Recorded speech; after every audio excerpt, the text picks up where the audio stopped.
तर शिवसेनेकडून सध्या सचिन अहिर यांनी उपसभापती पदासाठीचा अर्ज भरलाय।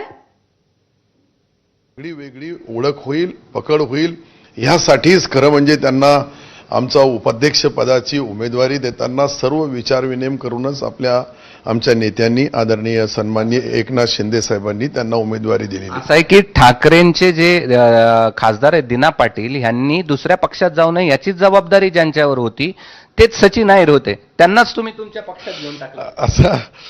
असं आहे का जबाबदाऱ्या ज्या पार पाडतात ते अनेक वेळेस ज्यावेळेस आम्ही उठाव केला होता त्यावेळेची परिस्थिती तुम्हालाही माहीत आहे। एबीपी माझाने मोठ्या प्रमाणावरती बातमी चालवली होती का ज्यांना हे सर्व नियोजन करण्याची जबाबदारी देण्यात आली त्याच्यामधले 33च्या नंतर जे जुडले 7 लोक, ते 7 लोक असेच होते जे गुवाहाटीला आमच्याकडे आले आणि त्यावेळेस भी आज राजकारणामध्ये अनेक पदावर येते।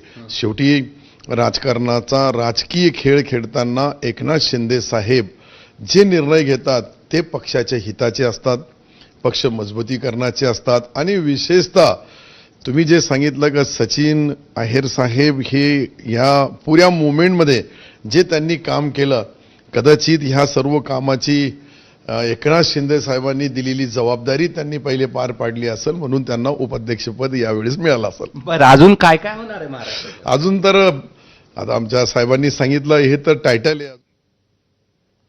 या संदर्भात पुन्हा एकदा जाऊयात, संजय शिरसाट बोलतायत। अरे आता हे एजंट झोल आता काय करते, परत झालं ना, इथं पण घुसत होते। मी पण डिक्टेट करणार।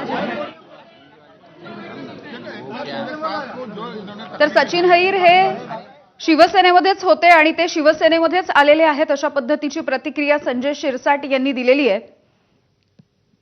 सचिन अहिर हे शिवसेनेमध्ये आल्याच्या नंतर आता ठाकरेंच्या शिवसेनेकडून कशा पद्धतीने त्यांना दूषणं दिली जातात किंवा कशा पद्धतीने त्यांच्यावरती टीका होते हे बघणं महत्त्वाचं असल्याचं विधान देखील संजय शिरसाट यांनी केलेलं आहे।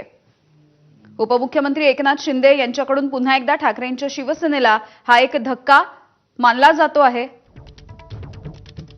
उपसभापती पदाच्या निवडणुकीमध्ये एकीकडे उत्सुकता शिगेला पोहोचलेली असताना दुसरीकडे हा एक ट्विस्ट आलेला आपण पाहतोय आणि सध्या ठाकरेंच्या शिवसेनेमध्ये कुठल्याही पक्ष नेतृत्वावरती कार्यकर्त्यांचा नेत्यांचा